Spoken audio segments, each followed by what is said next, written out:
إلهنا يا إلهنا. Halo guys, jangan lupa untuk subscribe, like, and comment. Terima kasih, semoga sehat selalu. Assalamualaikum warahmatullahi wabarakatuh. Terima kasih atas silaturahminya ya. Pada saya di sini istilahnya saya masih seperti yang dulu lah. Santai Ada aja. perubahan, santai aja. Mau hujan, mau panas, mau itu santai aja. Dinikmati. Kita tetap kita Dinikmati. dinikmati aja.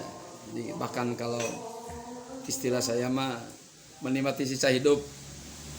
Menikmati sisa hidup betul kan. Udah banyak perubahan kan. Gigi Sudah ada 50 belum? 52 saya. Masalah. Udah incuan ya. Udah dua. Udah eyang, jadi Udah. eyang. Aki-aki ya. Incu hiji, aki, incu dua, aki-aki. Aki-aki. Saya udah lewat 50 tahun, tapi 52 tahun sampai hari ini. Nah, saya lahir 70 kata orang tua katanya. Tapi masih seperti anak-anak. Belum bisa istiqomah. Nah, menyikapi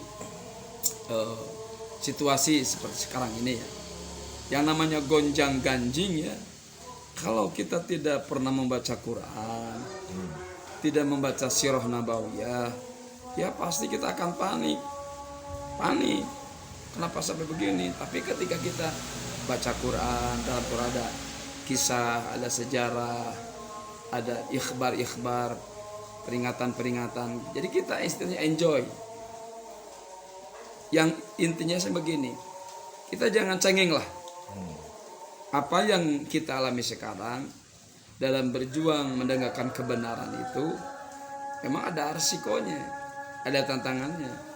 Dalam Quran ada ayat, nih maaf saya buka maaf kalau salah, tolong luruskan.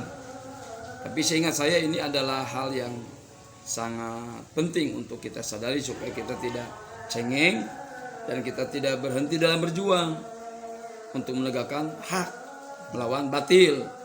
Dan insya Allah saya meyakin dengan ayat ja'al haqqu wa zaqal batil innal batila kana zahuqa. Datang hak, batil pasti hancur. Yakin. Bukan 100% mah, 1000% saya meyakin. Batil itu akan hancur.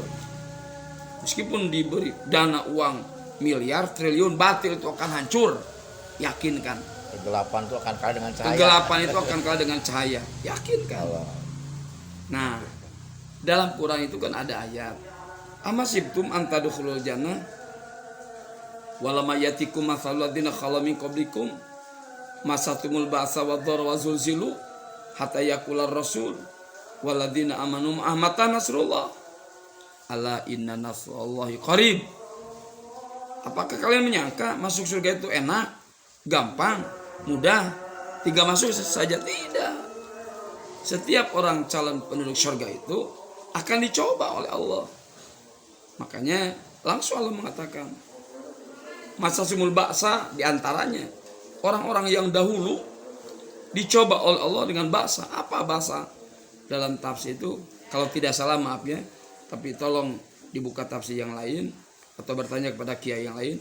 Syiddatul fakri, fakir, kepakiran yang dahsyat ya, sehingga habis harta kita karena memang banyak pengeluaran dan tidak seimbang dengan pemasukan.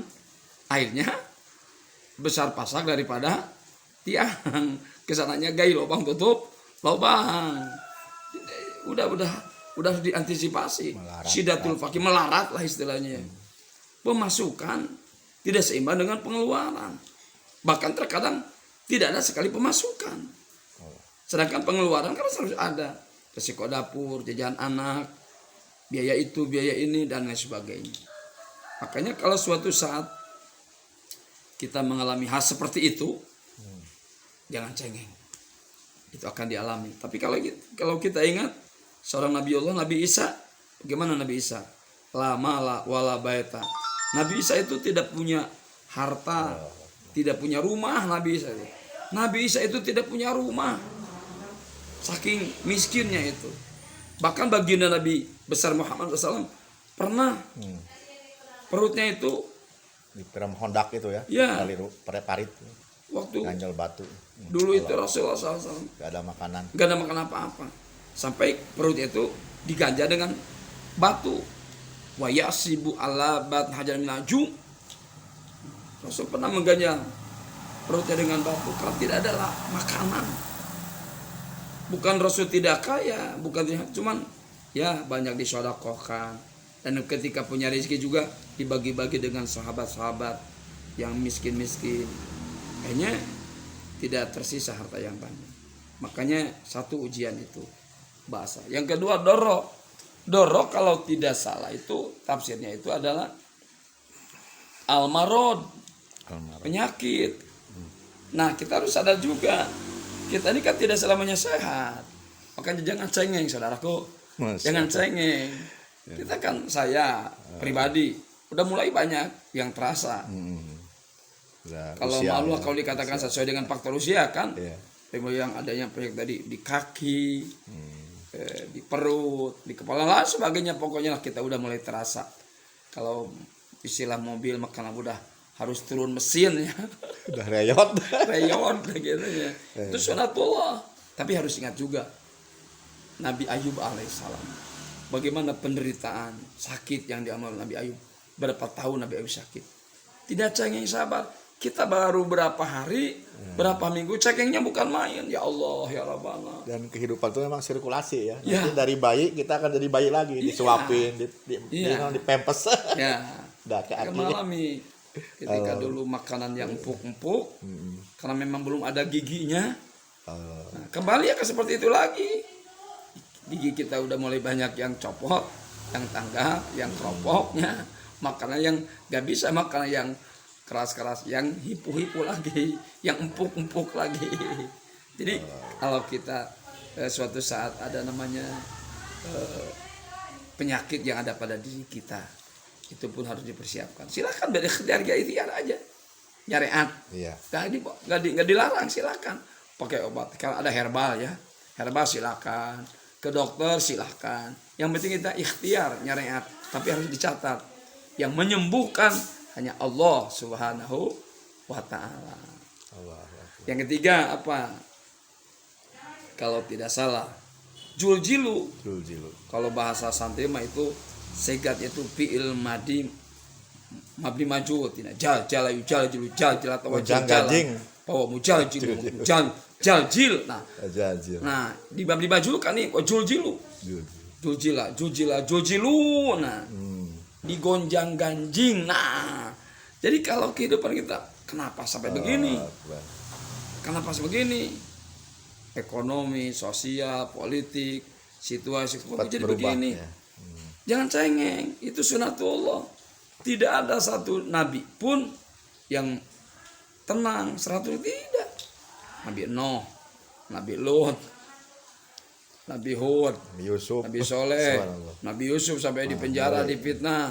Tuh, meskipun ini menjadi raja, yang seperti mudah-mudahan orang-orang yang sekarang difitnah di penjara suatu saat menjadi raja. Amin gitu ya. Amin. Itu ada sunahnya ya pakai kalau lagi sedih Nabi Yusuf itu bisa dibaca surat Yusuf. Iya, silakan baca surat kisah sejarahnya. Termasuk baginda kita Nabi besar Muhammad SAW. Itu Nabi Muhammad adalah kekasih Allah. Asyraful anbiya wal mursalin, nabi paling mulia, rasul paling mulia. Tapi bagaimana cobaannya? Pernah dilempari batu sampai berdarah-darah kan? Diancam berapa kali mau dibunuh oleh pembunuh bayaran, siapa itu? Datsur, itu Soroko, Abu Jahal itu kan, itu dia mengerahkan orang-orang untuk membunuh Nabi karena tidak ingin mendengar dakwah Nabi yang pahit-pahit. Nah, akhirnya, juljilu digonjang-ganjing, uji bi anwa'il balanya. Digonjang-ganjing dengan berbagai macam cobaan, itu akan kita alami juga. Mudah-mudahan kita kuat, saling mendoakan ya. Kita saling mendoakan. Jadi apapun yang terjadi hari ini pernah terjadi juga, pernah dialami oleh nabi-nabi yang lain, rasul-rasul yang lain, umat-umat yang lain, termasuk ulama-ulama, guru-guru kita, ulama mutaqaddimin, ulama mutaakhirin. Makanya dalam Quran selanjutnya kan, ketika begitu ujian cobaan begitu dahsyat, bagaimana Mereka bilang, mata nasrullah, kapan datangnya pertolongan Allah? Langsung ada jawaban, ala inna nasrullahi qarib, sesungguhnya pertolongan Allah itu dekat. Jadi ini catat, apabila umat Islam atau kita semua atau siapa saja sudah dicoba dengan itu ini dan kita bermunajat kepada Allah, meminta pertolongan kepada Allah, kapan turunnya pertolongan Allah itu? Asal kita sabar sambil berikhtiar, sambil berdoa, tawakal, akan ada jawaban. Ala inna nasrullahi qarib. Ingat bahwa pertolongan Allah itu sebentar lagi, insya Allah. Mudah-mudahan kita tetap istiqomah, dan kita meminta pertolongan Allah. Tapi jangan mimpi kita akan mendapat pertolongan Allah kalau kita tidak berjuang. Karena ada syarat, ada jawab. Intan surullah yang surkum. Apabila kalian menolong agama Allah, maka akan datang pertolongan Allah. Jadi sekali lagi, jangan mimpi mendapat pertolongan Allah kalau hanya diam saja, saja, molor saja. Maaf, harus ada perjuangan. Itu kan sebenarnya orang-orang yang ngomong Allah tuh gak usah ditolong udah terbantahkan dengan ayat itu kan. Jelas ya kalau yang nyuruh. Orang ya puasa ayyuhalladzina amanu kunu ansarallah. Tapi dalam tafsir kunu ansarallah, hei orang-orang yang tolonglah agama aidinallah, tolonglah agama Allah, syariat Allah. Jadi itu mungkin yang bisa saya sampaikan, masih banyak mungkin yang saya sampaikan, tapi maaf sahabatnya, saya ini ada acara. Boleh. Ya. Ada asalnya mau saya pergi ke juga acara. mohon maaf. Saya mendoakan ya. Ya saya mendoakan ya. Tadi dapat nomor dari yang Sabtuan itu, makanya saya chat langsung. Ya, jadi intinya saling mendoakan. Antum sehat, antum tetap istiqomah, tabah, kuat menghadapi tantangan zaman ini. Jangan cengeng lah. Amin. Ya. Saling mendoakan ya. Betul. Ingat terakhir ya. Dakwatul akhi li akhi bidori goib.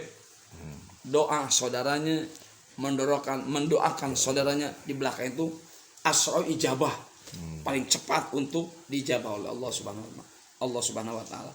Makanya saling mendoakan. Ingat ya, 4 doa yang akan ditolak. Doanya orang yang haji, doanya mujahid fisabilillah, doanya orang marid, orang sakit.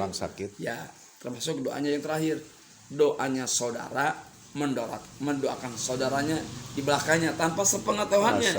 Itu termasuk doa yang sangat mustajab.